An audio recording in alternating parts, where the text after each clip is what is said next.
வணக்கம் மக்களே! நான் உங்க கோகுல். ஏய் என்னய்யா இந்த மனுஷன போட்டு இப்படி பொளந்துகிட்டு இருக்கீங்க? அப்படின்ட்டு விஜய் அவர்களுடைய ரசிகர்களையும், தொண்டர்களையும் அவங்களுடைய வெர்ச்சுவல் வாரிச பார்த்து கேட்க தோணுதுங்க. ஏன்னா, அந்த அளவுக்கு இப்ப வந்து சரத்குமார் அவர்களை வந்து பயங்கரமா விமர்சனப்படுத்திட்டு வராங்க.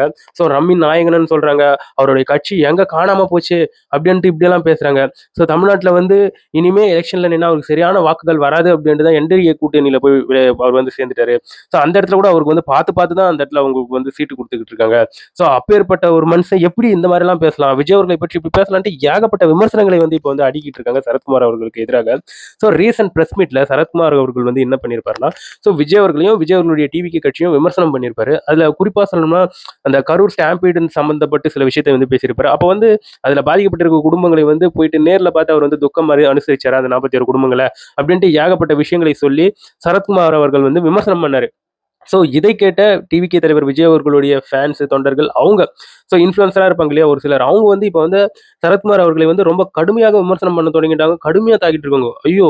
ரொம்ப மோசமா திட்டுறாங்க. அத போய் நான் பார்க்கும்போது, ஏன்யா அ மரியாதைன்றது குடுங்கயா அப்படின்ற மாரி தான் சொல்ல தோணுது. அந்த அளவுக்கு பயங்கரமா கேட்டு வச்சிருக்காங்க. இந்த மாரி ஒரு சூழ்நிலையில இன்னொரு நியூஸும் அரசல் புரசலாக போயிட்டு இருக்கு. அது என்னன்னா, சரத்குமார் அவர்களுக்கு வந்து இந்த என்டிஏ கூட்டணியில வந்து ஒரு எம்பி சீட்டு தான் தரப்போவதாக இப்ப வந்து பேசிக்கிட்டு இருக்காங்க. அத கூட சொல்றது வந்து அஃபிஷியலா யாரும் சொல்லலங்க.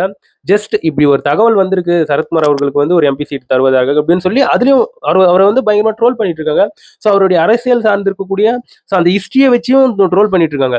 ஸோ நான் முன்னாடி சொன்ன மாரி தான் அந்த விமர்சனங்கள் எல்லாமே. முன்னாடிலாம் திட்டிட்டு வராங்க. ஸோ ஒரு காலகட்டத்தில வந்து விஜய் அவர்களும், சரத்குமார் அவர்களும் சினிமா துறையில வந்து நடிக்கும்போது அந்த அளவுக்கு ஃப்ரெண்ட்ஸா, ஜாலியா ஸோ இந்த வாரிசு படத்துலலாம் அவங்கள வந்து பார்க்க முடிஞ்சது. ஆனா அப்பேற்பட்டவர்கள் இந்த கட்சி, இந்த தனிப்பட்ட ஒரு சிந்தனைன்னு வரும்போது மோதிக்கிறாங்கல்ல.